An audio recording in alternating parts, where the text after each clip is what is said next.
Thanks to all who are joining. We're going to give it just a couple more minutes and we'll get underway.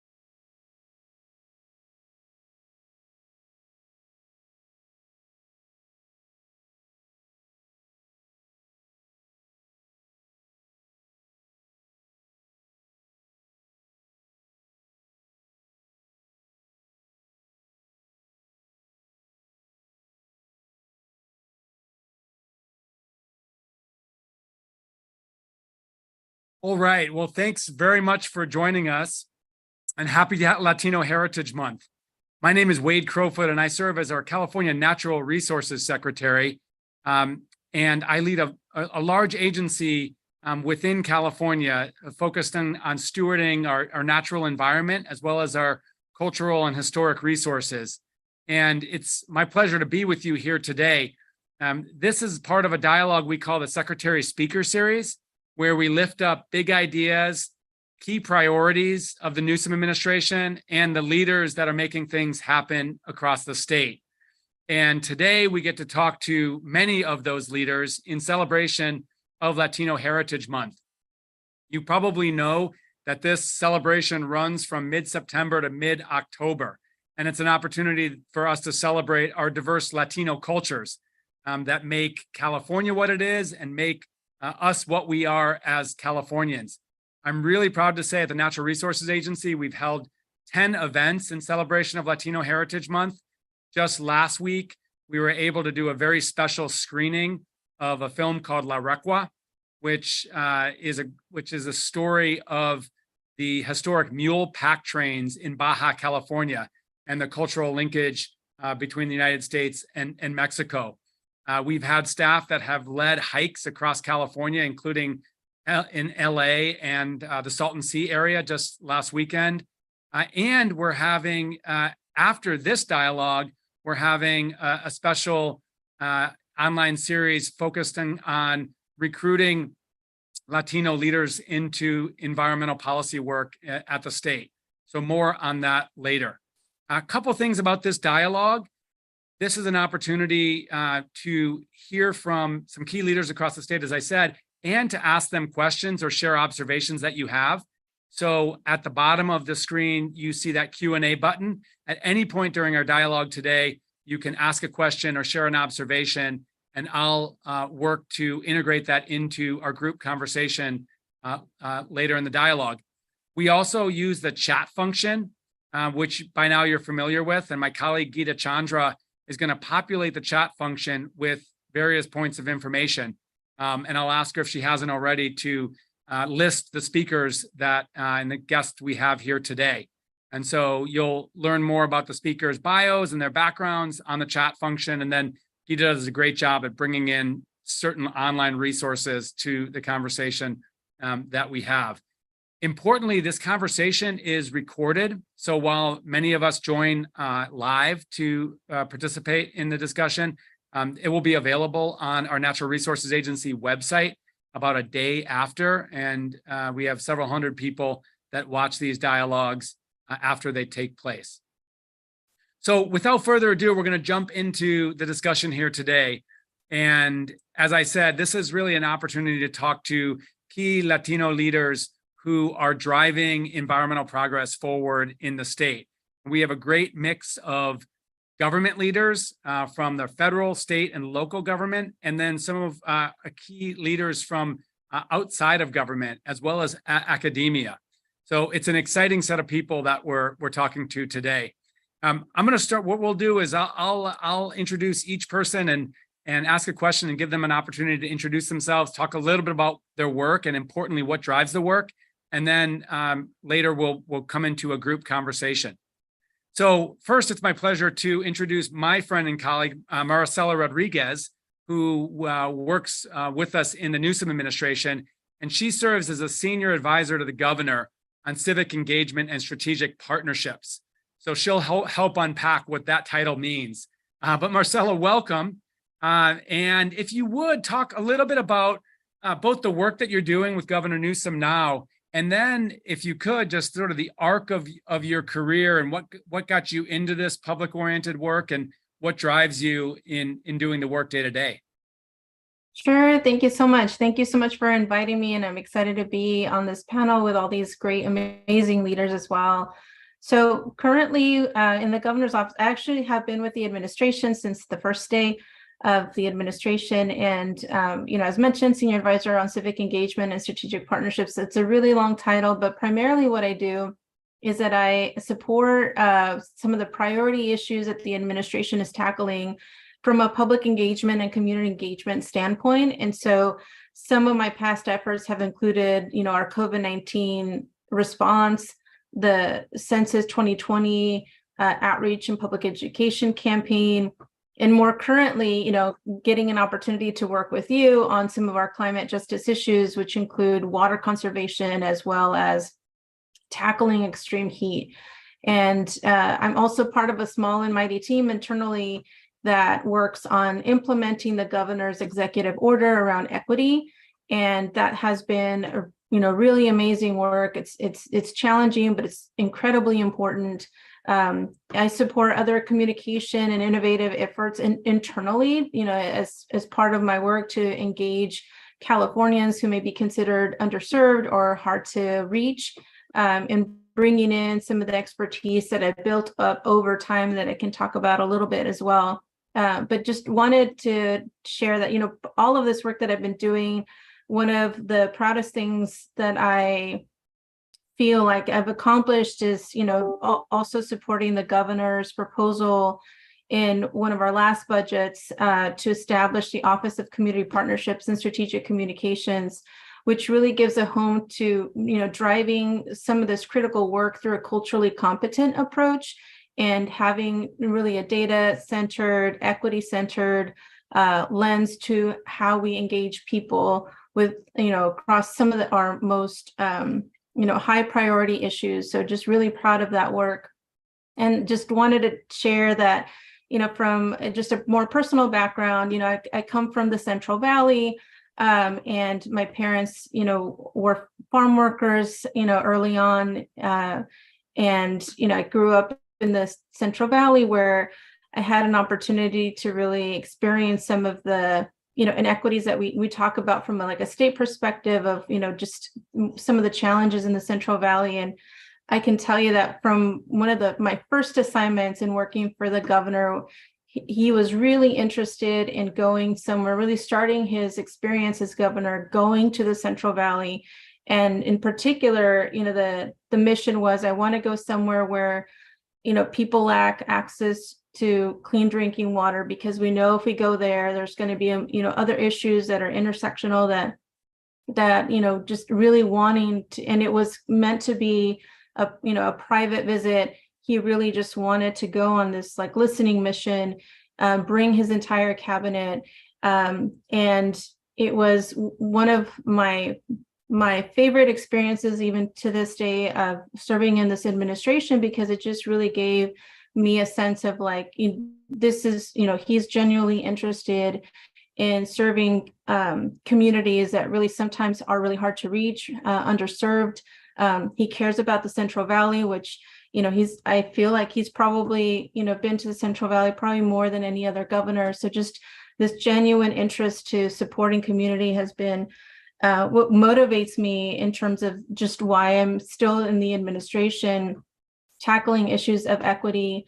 And, the fact that I've been able to bring a lot of my experience to this administration and really applying it in a tangible way really helps me stay motivated. I started my career working for First Lady Maria Shriver during the Schwarzenegger administration. And it was then that really just the concept of communications, community engagement, tackling issues of inequity, really were sparked for me and really had an opportunity to hone in on those things as I transitioned over to the California Endowment, which is the largest health foundation in the state, and tackled issues of social justice. I led the Health for All campaign there that, just it's coming a little full circle now with the administration, and we're going to see health coverage expanded to all undocumented Californians, or all Californians, regardless of their immigration status, come January. So for me, there's a lot of full circle moments from where I started to now, being in this administration a couple years in. So I'll stop there, but just really appreciate the opportunity to join you today. Thanks so much, Marcela. What an impressive career thus far.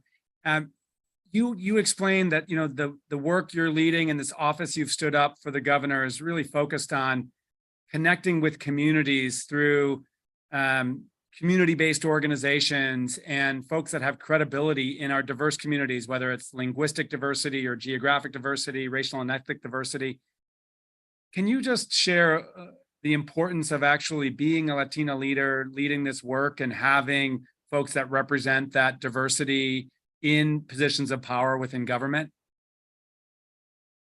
For me, it's an incredible opportunity. I remember, even just as I grew up, just, how I received information, or my parents received information. And I'm sure, like a lot of folks listening, or even just on this panel, just remember feeling like, this information, I don't understand it, or this isn't for me, this does not apply to me.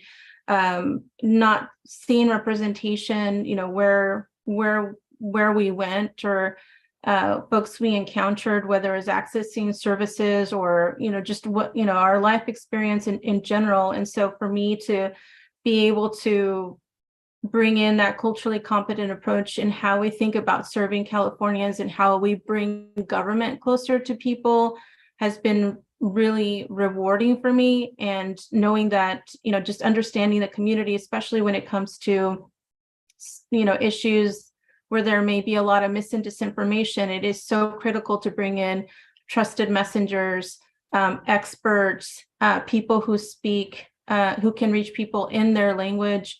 The work that we do with our community-based organizations, not only do they speak the language, they understand community, they're rooted in community. And so there's a whole other level of trust there. We work very closely also with ethnic media, who also serves as trusted messengers and find unique ways of reaching people. And just, bringing in, state leaders from this administration to come and to talk to people about, whether it's COVID or something else, just being able to bring those folks closer to people and having them share information can make a really big difference. And so I'm really proud of the work that this administration is doing to prioritize that type of engagement, as well as, as I mentioned, bringing and thinking about equity and how we embed that in all of our practices across state government, to me is really incredible. Yeah, it is incredible. I always say I'm proud of our progress with so much more work ahead. Well, looking forward to integrating you into the conversation as we come into a group a little bit later. I next want to introduce Carlos Suarez. Carlos is a longtime colleague of mine and a leader in the federal government here in California. He's California's state conservationist, working with the U.S. Department of Agriculture, driving a ton of federal funding into agricultural operations in California to build both environmental sustainability and social equity. So Carlos, welcome. And I know some of your story, but you have a remarkable story. You're here, you didn't start here in California. Talk a little bit about your life and your career trajectory to this post. But first of all, good afternoon, everyone. And when I started this in Spanish, thanks so much, Wade, for allowing me to speak on this great panel with such amazing leaders. And yes, you're right. I didn't start in California, although I consider California home. I was born and raised in Puerto Rico, and my career basically started in Puerto Rico when I was a student there at the University of Puerto Rico, Maya West. I was doing my undergrad in agricultural engineering technology. And it was through an internship that I discovered the wonderful world, the wonderful agency of Back then it was called the Soil Conservation Service, now the Natural Resources Conservation Service. And honestly, I didn't know whether that was the direction I wanted to go, working with them. But through an internship that I did there, I fell in love. I honestly fell in love. It was love at first sight. Getting to do irrigation designs, working on designing waterways, animal waste systems. But more importantly, one of the passions that I have is working with people, working one-on-one with people, and being able to help them put conservation on the ground. So that's how my story started with the agency. This agency has been wonderful in working and giving me opportunities to develop as a professional. And I want to re-emphasize this because our agency is one that is prized on diversity and inclusion. I remember the first time that I worked I started in West Virginia, my first paying job with the agency, and my boss to this date, every time that I get a new position, I send him a business card with my new title, and I put on the back, "Thank you," because he was honestly instrumental in teaching me and treating me with dignity and respect, and treating me like he said, "You're a professional. I'm going to treat you as such." So I have multiple experiences to work in almost 11 states. Although California by far has been the one that I enjoyed the most, not because I'm here, but this is of my 31-year careers, I spent close to 15 years in California in 2 stints, one as a deputy director and another one now as a state director. I'm the 11th state director for California, and I have the second longest tenure in the state and the first Latino to be in the position. But I also have opportunities to work across the nation, and have the honor to serve our government, our country as a diplomat. I work in Mexico as an acting deputy director for USAID, and in Nicaragua as a watershed advisor. And I also had an opportunity to pay it back to Puerto Rico. And interestingly enough, when Hurricane Maria and Irma hit Puerto Rico, I was able to return back and be the USDA coordinator for recovery in Puerto Rico and the US Virgin Islands. And, things happen for a reason. And I returned back the same day, 25 years later than I left the island. So I kid this how it happened. But I'm very proud of my heritage.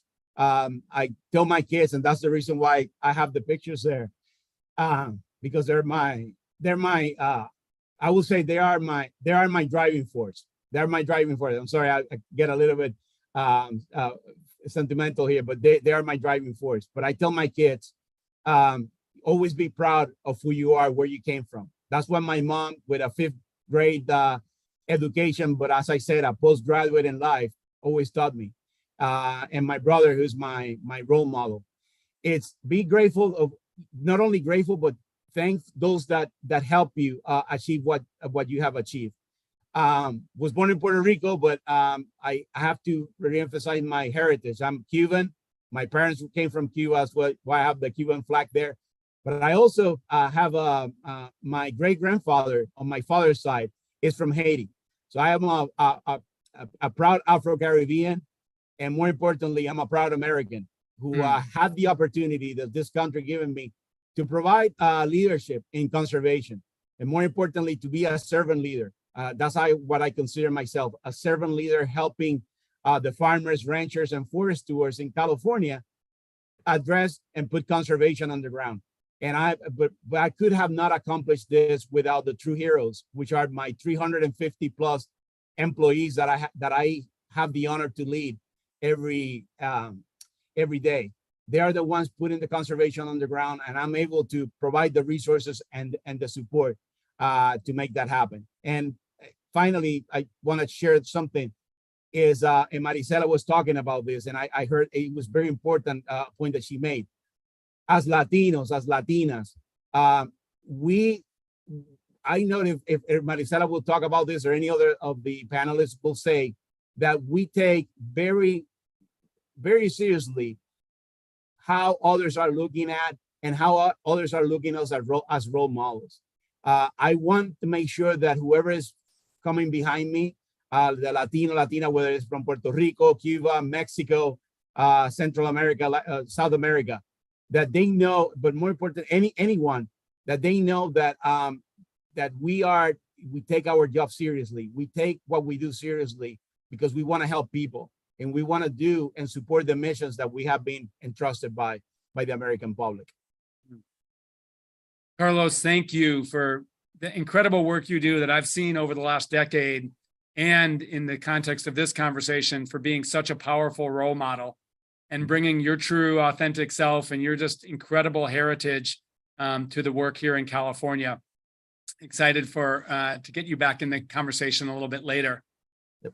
Next, I'm going to introduce a colleague and a friend who I've worked with also for, almost a decade, and that is Marce Gutierrez Graudins, who leads Azul, and I think is the founder of Azul, which is a really unique organization focused on protecting, restoring our coasts and oceans, and focused on ensuring that Latino communities are central to everything that we're doing on the coast and in the ocean. So Marce, honor and a pleasure to have you here. I know you pretty well, but for those who don't, just talk about both the work you do and what led you to this calling.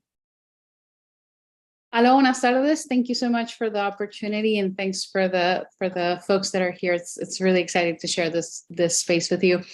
So yes, I've been now roped into this work for about 15 years. I am the founder and executive director of Azul. I started in the fishing industry. And that's how I came over to conservation. So I like to say that I used to sell fish. Now I save them. Sometimes I eat them too, but that's sort of like my path. And I started back in 2008 with the MLPA process here in California. So the Marine Life Protection Act, which is when California created, what at the time was the first network-wide marine protected area, network of marine protected areas in the world connected. And it was a fabulous process, but very, very hard at the same time. Had a lot to work on, right? So I'll be honest, I didn't really know. I came in with my fishing experience. I didn't know anything about outreach or anything like that. But it was a really big wake-up call to see that I was part of a working group in Southern California that encompassed, just as an example, Los Angeles, and there was 60 something of us, and I was the only Spanish speaker. And that was the big wake-up call for me, because there was no materials in Spanish, no materials in any other languages. And so off I go, translating stuff. And I really wanted to be able to do that work in a meaningful way. I wanted to focus and have that be my principal work. And so I started Azul.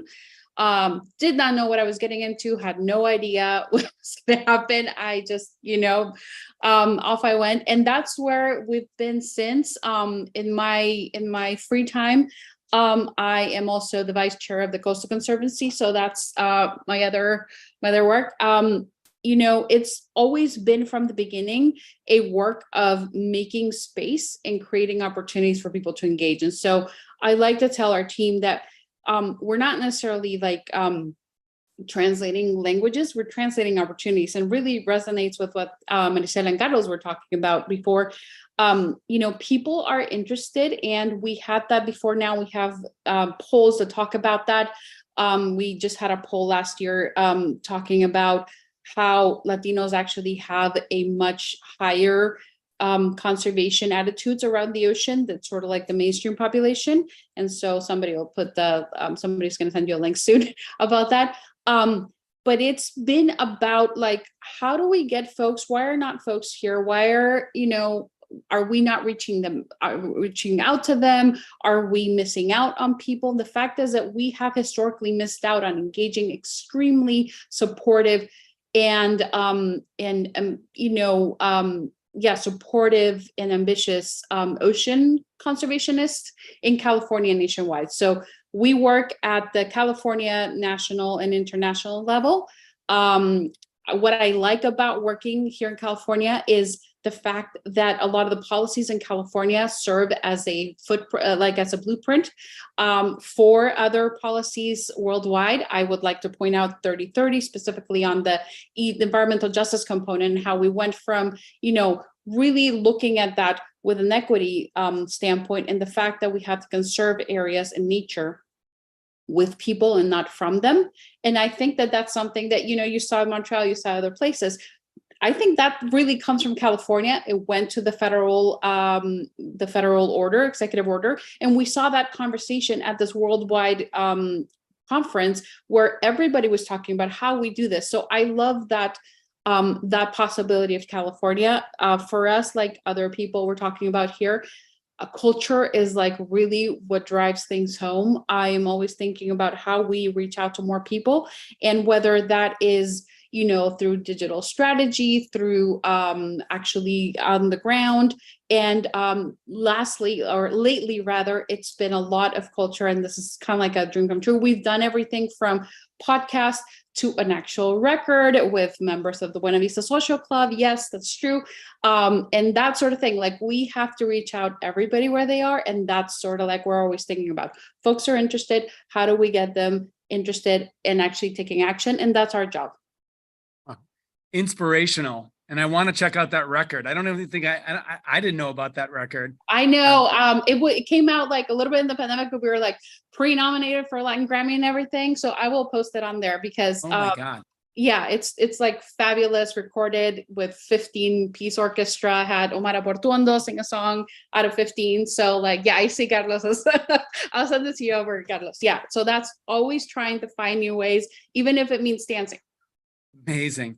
I want to ask you a question. You work a lot with, all types of different conservation organizations. And I think one of the quite valid criticisms of the sort of modern environmental movement is it really, historically didn't do a good job embracing diversity, equity, and inclusion, really speaking for connecting with, all Americans.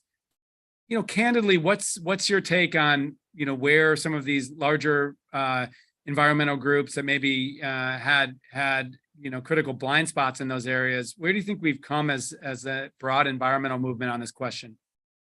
I think that to do this kind of work, one has to be an optimist. So I will say that I think that we've gone a long way. Just even thinking about 2010, when we were having official outreach meetings at a yacht club in Orange County and wondering why people weren't showing up. And yes, this was an actual public meeting that the state of California put on, to where we are now is, a lot of space that we've walked, but we have so much more. And this is something that I do try to empathize, because, folks have been in charge and power. And I imagine that is not something that's very easy to give up. Because in the end, what really is going to lead to equity and to, inclusivity is shared power, shared space, shared funds and resources. And that's not something that is easy to do, but is a must, and it's urgent. I do think that I've seen a big wake-up call in the last couple of years. I am hopeful. I am someone that's eternally hopeful, because you kind of have to be to do this work. But it's still a long way to go. And it's, in the end, it's about shared power, shared resources, and shared opportunities. Well, thank you for all of your work. And I've watched you lead and give speeches in the international context with other countries. And not only I'm proud, I think California is leading, but Azul is this powerful model, I think, that's being emulated around the world. So thank you for all that you do. That's it. We're going to next introduce an important local leader here in California, and that is Imperial Beach Mayor Paloma Aguirre. Mayor Aguirre is not only the leader of her city, but she also serves on the state's Coastal Commission, which is critically important, protecting our coast across California. Mayor Aguirre, thank you for all of your work. And I think you and I met when you were a city council member, about 5 years ago, and you've been such a strong advocate on so many fronts, including on critical water quality and pollution issues. I'm really excited to have you share your story of how you came into this position of power, and what drove you into this work, and what continues to drive you today. Well, thank you, Wade, and buenas tardes a todos. It's an honor and a pleasure to be among Latino excellency, and happy belated Indigenous Peoples Day. So yeah, so my story begins. I was born to Mexican immigrants who waited tables for a living in San Francisco.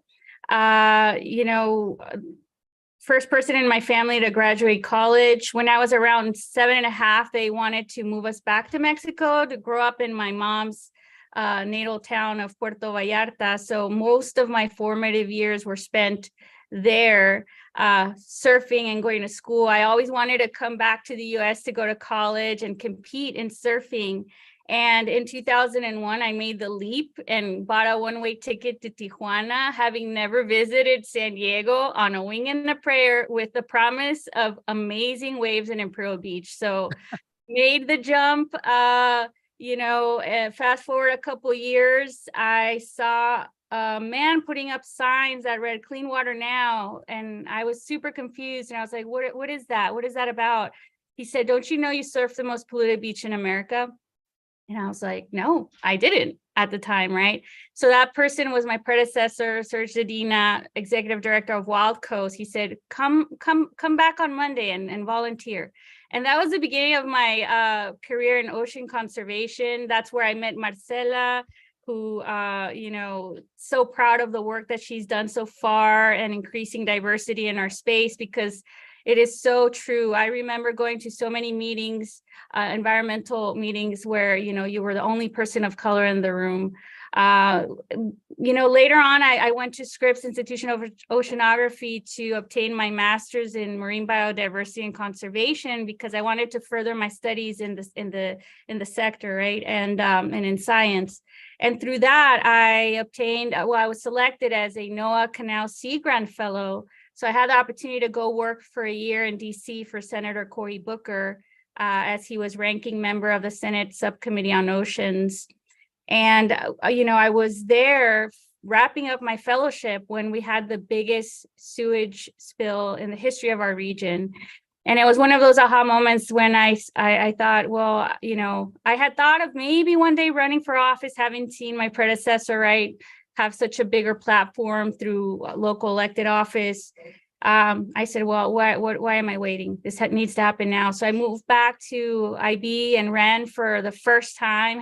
Never really been involved in politics or anything like that. We ran a very grassroots campaign, and I became the first Latina council person ever elected to the city of IB. And, just last year was the first Latino mayor ever elected to the city. A city that is the most southwesterly city of the continental US. It shares the border wall with Tijuana, and is 52% Hispanic.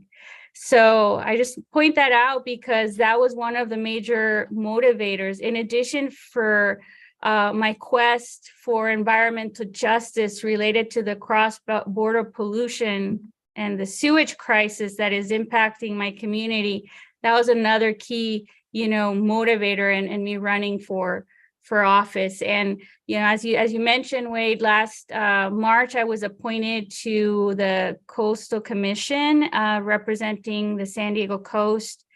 And really everything I do through the statewide body is through the lens of my lived experience, right? Our minority communities, Native peoples have historically been disenfranchised from access to the coast. And, that's one of the things that I really prioritize, is looking at everything through an equitable coastal access lens, and, through an environmental justice lens as well. For so many years, I did the work of fighting for clean water and clean air at the time when it wasn't even a thing, right? You were fighting for environmental justice without even knowing that you were. Now that fight expands to climate justice and all the intersection of issues that are affecting our state, right? Which is housing and homelessness and climate change and sea level rise. And nowhere more do we experience those things than here in Imperial Beach. We're basically a frontline community. So yeah, just very proud to be with you all today. Incredible. And I don't think I knew that you were or are the first Latino mayor or council member in the history of a community that was over half Hispanic. Interested to know, like, you stepping up into this leadership role. Do you feel like there are now young Latino leaders looking at you, wanting to follow in your footsteps? Like, how does that work? Absolutely. What Carlos was saying really resonated with me, that you have to always be mindful that you are an example to follow. You are a role model for so many. And, you know, I hear my mom, who's no longer with us, but her voice saying, everything you do in life, do it the best of your ability. And I take that to heart, right? Whether it's running for office or, you know, working as a janitor, which is a very dignified job, you just do it with the greatest pride and with to the best of your ability. And especially in my position, I get, you know, comments all the time, you know, little girls that come up to me and say, hey, I didn't know that a woman could be a mayor. And you're like, well, yes, it's possible. And, you know, you want to make sure that, you know, even though you're the first, you're never the last. Well, I mean, on behalf of all Californians, thank you for the work that you do and the leadership that you're driving forward, particularly as it relates to the crisis of the Tijuana River and the pollution on Imperial Beach and large parts of San Diego. In just a moment, we're going to get into a group conversation, but we have one last participant in this conversation, and certainly a last but not least situation. We are very fortunate to be joined by Mario Giraldo, who is a professor at Cal State Northridge. And Dr. Giraldo, thank you so much for being here. You know, we've had leaders in government talk and leaders in sort of the civil society movement, and you come from academia and are a leader in your own right, and of course our Latino leader as well. So I'm interested to understand the work that you do and really how you talk about your story, what brought you to this work and what drives you in this work. Good afternoon, everyone. Buenas tardes a todos. Y muchas gracias. So thank you very much for having me here. It's a very humble experience having the opportunity to join this distinguished panel and to have the opportunity to discuss some of the issues that we have here today. My experience is very similar to many, and from that, I feel just very honored to have the chance to be here sitting in this desk talking to all of you. 25 years ago, I was in the middle of a coffee plantation. I was working with farmers, and we were discussing this new thing called sustainability. And we were trying to figure out ways in which we can make their farms more aligned with environmental issues, in particular with the loss of biodiversity. Some of these farms were located in the cloud forest, and the issues related with water, fresh water supply was at the core of them. The loss of biodiversity in terms of birds and habitats for all these wild animals was also the core, because we want to have an equilibrium, a balance between, productive farms that they can generate income for all these farmers, but at the same time, we want to create an environment in which all these different biodiversity species can stay. I have a dream as everybody else, and my big dream was to have the opportunity to be educated in graduate school in the United States. That dream was impossible at that point, and it was always seemed impossible until I had the opportunity to run into somebody who told me otherwise. And it was quite an enlightening conversation around a coffee cup, 15 minutes, with somebody who just arrived from the United States and say, well, if I could do this, you can do it as well. Back in those days, you have to wait 2 years just to get an interview in the American visa, in the American embassy in Bogota to get the visa. And as a Colombian, we were in the wars at the time where we have narcos going around and drug dealers kind of taking place in the cities. So being a Colombian trying to get a visa to the United States was probably the most challenging thing that everybody can think of. But as the story goes, I was able to be admitted into graduate school at the University of Georgia. So I went to the East Coast, and now I am in the West Coast. So I had the opportunity to go from one side of the country to the next. And as a recent arrival to the country, I got, the most of what I could do with my experience there. I had my master's degree in a field that I didn't even know that exists, called geography. And as a geographer, I had the opportunity to kind of reinforce some of the foundation that I already have as an agriculture engineering. So I was very strong in biology, and I really enjoyed my conservation classes, but I didn't know that those were topics that geographers did. So from that perspective, I started taking a lot of classes in the technical field of GIS, which is Geographic Information Science. And I realized the importance of technology for Latinos. I saw that my strength, I already had the culture, I already had the background, I already have all the social experiences working with farmers and the community engagement part of it. But I didn't have the technological part of it. And I'm mentioning this because it's one of the things that we want to bring to our students here at Cal State Northridge. I think that this is one thing that makes the big difference, the opportunity to get students involved in the 21st century technology and the opportunities that it brings to solve some of these environmental issues. So I got to learn GIS during my master's degree, and then during my doctoral degree, I got to learn something called remote sensing, which is basically using satellite technology to address issues. So I was going from the scale of a small farm to the scale of the whole planet. So we got to start looking at issues that were connected to each other, seeing how some of the issues in California may develop somewhere in the mid-Pacific, or some of the issues in southern Atlanta may be having a very diverse origin in the places of the Caribbean. So all of those things kind of start making sense to me and giving me the opportunity to develop some career paths. And within those career paths, I am now an instructor and a professor here in geography and environmental science. What we basically do here is retail environmentalism. And I always joke to my students and say, well, one day you guys are going to be the city mayor. One day you guys are going to be the next governor. One day you're going to be the next millionaire. So please do not forget us. Come back to academia because what you guys are doing out there in the real world is very important, but it has to have a start right here with the next generation.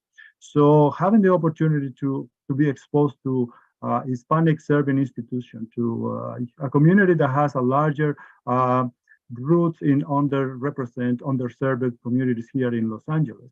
It's a very important experience because I can see that we can make a big difference, starting with the small families, but also hopefully reaching out to larger communities when these young adults become leaders and professionals in the real world.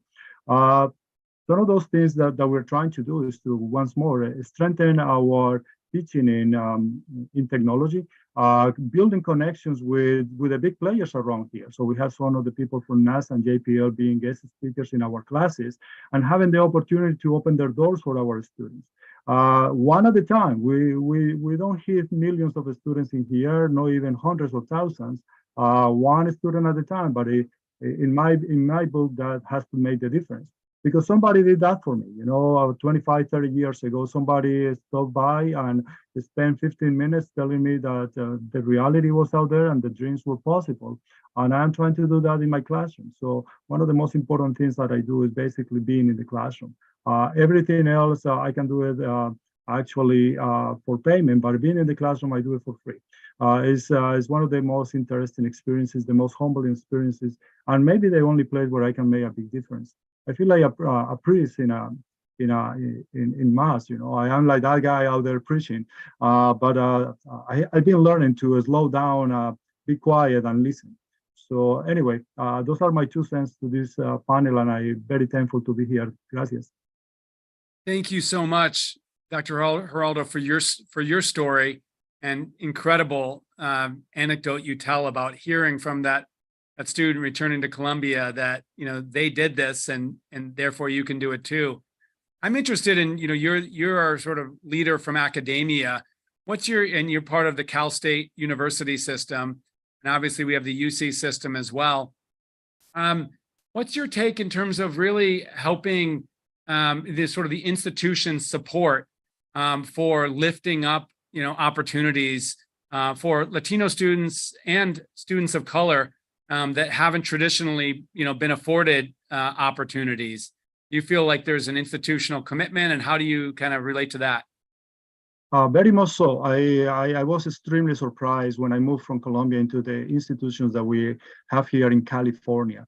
And I get to compare all the time our institution here with other institutions across the country and across the world when we get to visit other institutions in South America, Central America, and even Europe, because the commitment here is everywhere. The support that the administration and the faculty provide to the students is at the core of our work.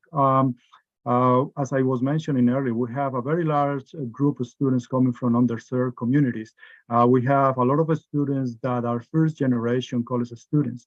We have a lot of transfer students that are coming from community college that are facing social issues. Everything that you see in the newspaper is being actually reality for our students. And from that perspective, academia is challenging because we had to find a balance between providing the best training and career opportunities at the same time to understanding the challenges and difficulties of the students. So from that perspective, I've been exposed and I had the opportunity to support the work in sustainability. And from that, environmental justice became a primary role. So our colleagues in sustainability are creating opportunities from everything from women that comes with their small kids to campus to try to get an education, to families that don't have enough food to support themselves. So we have food pantries, we have a health center, we have emotional and stress support for our students. But at the top of that, we also have a lot of academic resources to support them. We have writing centers and math centers and everything that the students can hear of. In order to make them go through their academia and have the opportunity to get their college degree. So I think it's very commitment. The commitment is everywhere from the humbles of the lecturers all the way to the president of the university. And I actually haven't had the chance to meet the president in person, but I can see the actions speak very loudly. So we see all these projects and all these programs on campus that are very targeting the issues that we have on our city. Wow, well, that's very, very encouraging. Thank you for sharing your story. We're gonna now bring ourselves together into a group and have a group conversation for the last quarter of the hour. And again, if you'd like to ask questions or share an observation, please click your Q&A button and that'll come into us on the panel, and I'll work to integrate that into the conversation.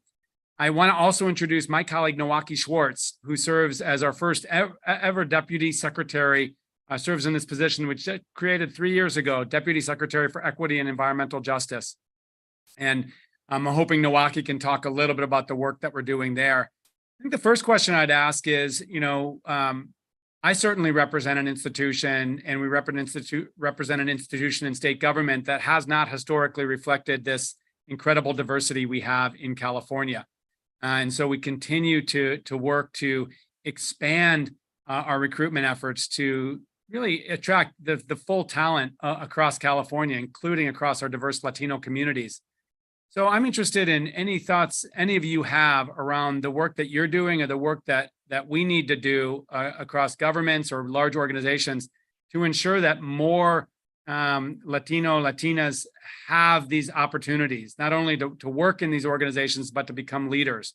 What do we need to do more of that we haven't done enough of historically? Yeah, Wade, if I may, you touch a subject that is a passion of mine, diversity and inclusion and recruitment. In fact, I'm getting ready to go to Puerto Rico and in about a week and do recruitment in 5 of the universities there, including my alma mater. So to that extent, one of the things that we in California have done, we have over 60 employees that are Latino or Latinas. And that number continues to increase. We continue to increase our number of Latino, Latinas also in our leadership to reflect, quite frankly, reflect not only the state, but also reflect our country. So to your question of what to do or what are some of the things that we've done is we've done a lot of outreach events. We have our 8th Latino Farmers Conference that is going to be taking place in Stockton. That's something that I started 8 years ago. Quite frankly, a total disclosure, I started it because we were, as an agency and as a Latino leader, we were not doing enough for our farmers and ranchers and forest stewards that are identified as Latino and Latinas. So we did that, and we do it in Spanish. We do it in their own language. We translate to English those who don't speak Spanish, but it's to be able to access them and help them and engage in not only in our programs, but also help them work and network with others that have similar stories, or to learn about what others are doing. But as it relates to recruitment, one of the things is just being present. It's having your leadership team, your employees being present. Show when you go to a university, I take that very seriously. With all the things, as you and I know, that all the things that are happening in the state, take the time to just show up and say, hey, I'm here. This is a great agency to work with. This is a great state.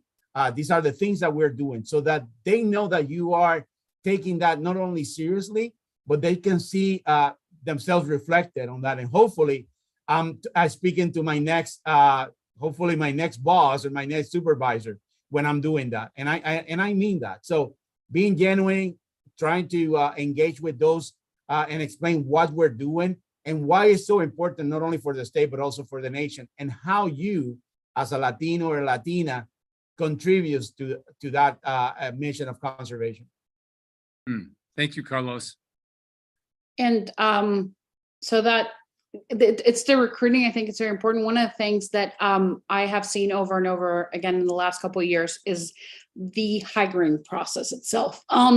So I think that there's policies at the state government that haven't quite evolved at the same speed that we need to. And specifically, speaking about how, for example, the state counts experience towards experience requirements for jobs at, natural resources agencies, et cetera. That's something that could be changed, should be changed. We look at things like this at the UCI Coastal Justice Lab, which is a collaboration between UCI and Azul. What are those fixes that we need to change that could be legislative fixes, that could be policy fixes? Because I think that we haven't yet taken every opportunity that could be out there by looking at it through an equity lens. Yeah, I would 100% agree with that. Thank you, Marce. I've been working with, Wade, as you know, I've been working with a group that includes GovOps, Cal Volunteers, Conservation Corps, and Cal HR and Parks. And we've been really kind of exploring this and trying to really figure out, what can we do to make the hiring process easier and to really kind of make it more accessible and easier to navigate for folks. And one of the things, Wade, I know that we've been working on is the Career Center. We have this new Career Center that's just outside our natural resources building, and we've just opened it. And, with the idea being that people can get help from recruiters virtually or in person on, just all stages of your job and internship application process. And Geeta, maybe you can drop the contact information down there, but it's open, Tuesdays and Thursdays from 11 to 4 if people want to drop in. But, we really are trying to work at this. And we've also got a just little plug. We've got a career panel tomorrow as part of our Latino Heritage Month. That'll be from 11 to noon. And we've got panelists representing, departments from across the NRA and elsewhere to just really sort of talk about how they got into the state process. So we're working on it, but it's tough. Yeah, and I'll just add, our diversity clearly makes us stronger across California. And if we can't access the vast talent pool across diverse communities, it's not only not fair, it's just not smart for our agencies. So we're working to do a better job of that. Part of that is making what has been a complex, opaque hiring process a lot more accessible. As you say, Marce, we need to continue to be able to do that. And then part of that is lifting up and celebrating our diversity within this agency and these organizations to help people understand that, we welcome everybody to bring their authentic self to work, to bring their different culture, different language, different life experience. And that's going to make us stronger. And that's not something that's always been celebrated or lifted up in organizations. So I know we're collectively on this journey, regardless of whether we're government or not government or large or small. But I do think, I think we're making progress, but again, with so much more work ahead. As we get to the end of the hour, I'm interested in doing a bit of a sort of a last round of questions. And I want to ask each of you, what is a hope you have in the next decade as conservation leaders, as Latina or Latino conservation leaders? Sort of a magic wand question. What's one major visible point of progress you want on the things we've been talking about today over the next decade? And maybe I'll turn first to Mayor Aguirre. Thank you, Wade. For me, well, can I say two? Yeah. One would be to solve the sewage emergency crisis affecting 750,000 people, predominantly Latino people, for good. Yes. Our air is contaminated, people are getting sick. We haven't had access to our coast for 680 consecutive days. It's been decades of impacts, and it shouldn't be that way. So I hope that within 10 years, we get the support necessary so that everyone across all spectrums, across all ethnicities, can enjoy a clean coast and clean air. In addition to that, I would love to see the first Latina president in the United States. So obviously I had to go political, but representation matters, and how wonderful that would be, no? Incredible. I think you have unanimous, strong support on both of those visions, and a lot of claps and hearts coming through the emojis here. Over to you, Dr. Geraldo. Well, that is a very difficult question, but I'm gonna try to answer as short as possible. I think in the place where I am, I think the most important thing is to have a lot of role models. I think going back to the question you asked earlier, the opportunity for all the new generation of activists and politicians and scientists is to have a role model out there that they can see and that they can have that person helping them and mentoring them. So I think that the major job that we have in all our institutions is that the faculty actually are the leaders that can do this and are representing the student body that we have. So in a state like California with a high population of Latinos, we want to see more faculty coming from the ranks of Hispanics and Latinos backgrounds. So we definitely need that happen in our academia, because without role models, our students are going to consider these impossible dreams in the same way that I saw them only 30 years ago. We have NASA around here. We have all the big techs around here. Our students just look at that as part of the landscape. They don't even see those as an opportunity for themselves to be part of that trend. So we need to get our students in those corporations. We need our students to be in government. We need our students to be in academia. And the only way to do it is with good role models to help them out. I think those are my 2 cents. Such a strong vision. Thank you. Maricela. I think just bringing up the executive order on equity, just because a lot of what we've talked about, just it's somewhat tied back to it. It'd be great to see the kind of impact that the executive order had. Did we, and again, its intention is really to embed equity into our practices across state government, from our budgeting to how we look at data, how we use data, how we look at outcomes, how we approach issues, and are we thinking about people and the people that are most impacted, our hiring process, just all of these different things should be impacted by this executive order, and how we think about equity and addressing the needs of people and how we better serve our state. So it'd be great to see the kind of impact, that we originally envisioned as part of this executive order. Are we having a more people-centered approach? Are we engaging people more? Are we looking at issues differently? Or, how is representation changing because of all of these efforts that are happening? So it's, for me, it's that larger cultural shift of, the way that we approach your work and the way that we prioritize communities. So just really, optimistic. I'm going to borrow from the optimism of some of our panel speakers and say, including Marce, trying to be optimistic and hoping to see that we create that larger culture shift with this executive order. Thank you. I think about it as really ensuring that that equity is not simply a priority for a leader or a set of leaders, but it's the way that government does its business moving forward from here on out. Thank you so much. Over to you, Carlos. So as I think about the question and the next decade, we just recently have a historic investment granted by Congress with the Inflation Reduction Act. And our agency has been put into the forefront on the federal level for conservation with over $20 billion nationally, of which California is a very much appropriate a piece of the pie, so to speak. And as we look at what are the needs, and you know this very well, Mayor Aguirre mentioned it with the water quality and others. We are living under a ever-changing climate. California is a testament of that. It's also a testament, but also is a leader in the things that we are doing, not only at the local level, but also you, Wade, at the state level, Carla Namath with Water Resources, Karen Rosa with CDFA and others, and how NRCS can contribute and supporting that effort and building climate resiliency.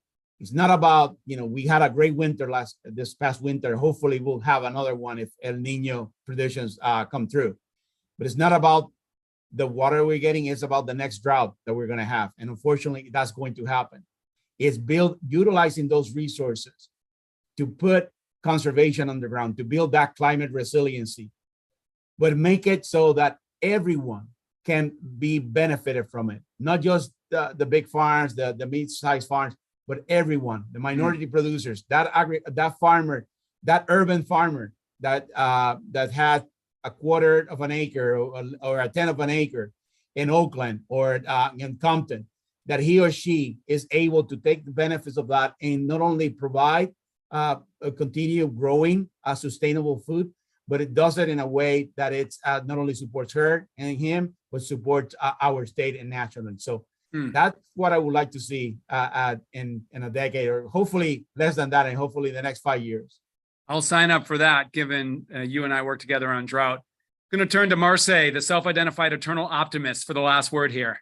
I would love to see an ambitious, legally binding, signed global plastic treaty in the next couple of years, one that focuses on environmental justice, on human rights, that actually has a broad enough mandate that looks at not just marine pollution, but also the source problems. And this is part of our campaign, Deja el Plástico. We've done it from California. We're hoping to continue to do that work. I think that it is important that we understand that plastic is one of those things that really affects people everywhere, not just on the coast, not just in the riverbeds, but really from, again, like I said, those fence-line communities where it comes from. So I would love to see a very ambitious and broad treaty, which, by the way, the process currently being chaired by Peru, going to Ecuador. So I'm very excited to see that Latino leadership also in action at that level. Wow. What a great vision to end with. And one that really binds together a lot of what we've talked about here today. Huge thanks for the work that each of you do for California, for your communities, for the country. Also, thanks for taking time and sharing your own personal story. I know I speak for everybody that's tuned in or will tune in, that this is inspirational and energizing as we celebrate Latino Heritage Month. So for everybody that tuned in today, if you have questions about this discussion or suggestions about future dialogues, please find us or contact us on the email we provide. And until we see you again, have a great week. And once again, happy Latino Heritage.